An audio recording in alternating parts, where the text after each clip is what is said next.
నగిరి నియోజకవర్గం సంబంధించి రోజా మేడం వర్గంలో నుంచి పుత్తూరు మున్సిపాలిటీకి సంబంధించి 17 వార్డు కౌన్సిలర్. నేను 22 వార్డులకు గాను నేను ఒకే ఒక కౌన్సిలర్ ఎనామస్ అయ్యాను.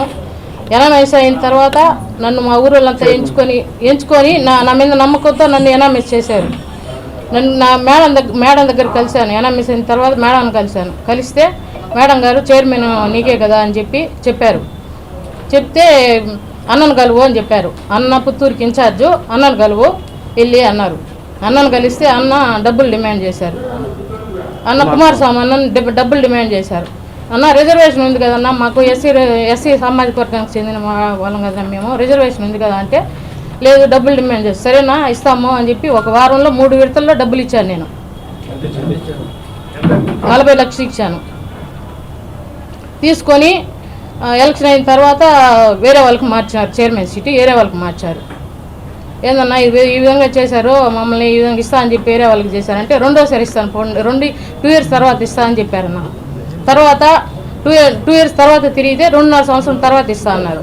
మళ్ళీ 2.5 సంవత్సరం మళ్ళీ తిరిగాను. మళ్ళీ 2.5 సంవత్సరం తిరిగితే ఇంక లేదు ఎలక్షన్ తర్వాత ఇస్తామన్నారు. అన్న ఇంక చెప్పిన డిమాండ్లన్నీ అయిపోయినాయి అన్న, ఇంక టైం అంతా అయిపోయింది, వద్దున నాకు ఎలక్షన్ తర్వాత అయితే నాకు అవసరం లేదు, మా అమౌంట్ మాకు ఇప్పించేయండి అని, దయచేసి ఇప్పించేయండి అని అడిగానన్నా. నేను అడిగితే ఈరోజు రేపు ఈరోజు అయిపోతుంది, ఈరోజు 2 నెలలు టైం అడిగాడు అతను.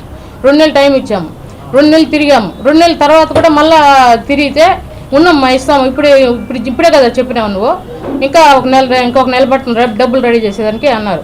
తర్వాత మేడంకి రిక్వెస్ట్ పెట్టుకున్నాను, మెసేజ్ పెడితే మేడం నాకు చైర్మన్ ఇచ్చిపోతారు, నా అమౌంట్ అన్నా నాకు ఇప్పించేయండి, ఇంకా వద్దు మేడం ఊర్లో అంతా విలువపోతుంది మాకు అని చెప్పాను.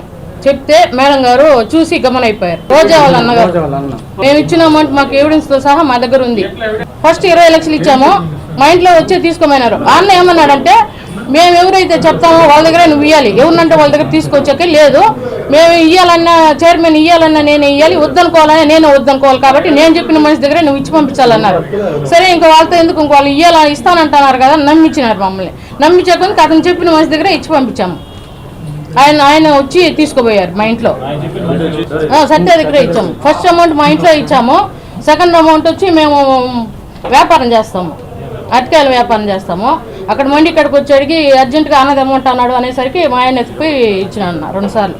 దానికైతే ఎవిడెన్స్ లేదు, ఫస్ట్ ఇంట్లో ఇచ్చిన దానికి మాత్రం ఉంది.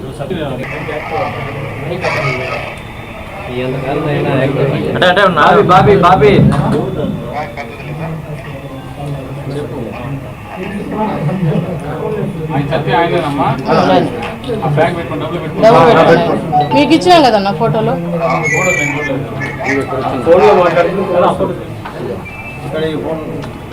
సౌండ్ పెట్టండి.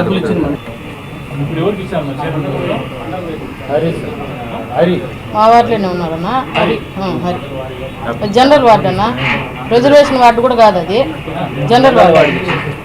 3 రిజర్వేషన్ వార్డులు ఉన్నాయి, జనరల్ వార్డుకి ఇచ్చారు. జనరల్లో గెలిచినారు, జనరల్లో ఇచ్చారు. అప్పులు తీసిన డబ్బులకి ఇంట్రెస్ట్ కట్టుకుంటున్నాం మేము. వ్యాపారాలు చేసుకుని చిన్న వ్యాపారస్తులు మేము. డబ్బులు అడిగినట్టు ఎవరికి చెప్పొద్దు, చెప్తే మేము ఇబ్బందులు పడాల్సి వస్తుంది మీరు అనే విధంగా చెప్తాను. రోడ్డు మీద బతకలేరు మీరు అని చెప్తానన్న. మేమేం తప్పు చేయలేదన్నా, వాళ్ళే పిలిచి మాట్లాడారు, అమౌంట్ అడిగారు. మంత్రి రోజా మేడం అడిగారు. మంత్రి రోజా మేడం దగ్గర కలిస్తే అన్నను కలువు అని చెప్పారు. అన్న పుత్తూరు ఇన్ఛార్జ్ అన్న కాబట్టి అన్నయ్య చూసుకుంటాడు ఏ విషయమైనా, మీరు పుత్తూరుకు సంబంధించిన వాళ్ళు కాబట్టి అన్న దగ్గర మాట్లాడని చెప్పారు. డిమాండ్ చేశారన్న, 70 చేశారు, మేము 40 ఇచ్చాము. మళ్ళీ నెక్స్ట్ ఇస్తామని చెప్పాము, అంటే మమ్మల్ని సీట్లో కూర్చోబెట్టినాక ఇస్తామన్నాము. మేము మళ్ళీ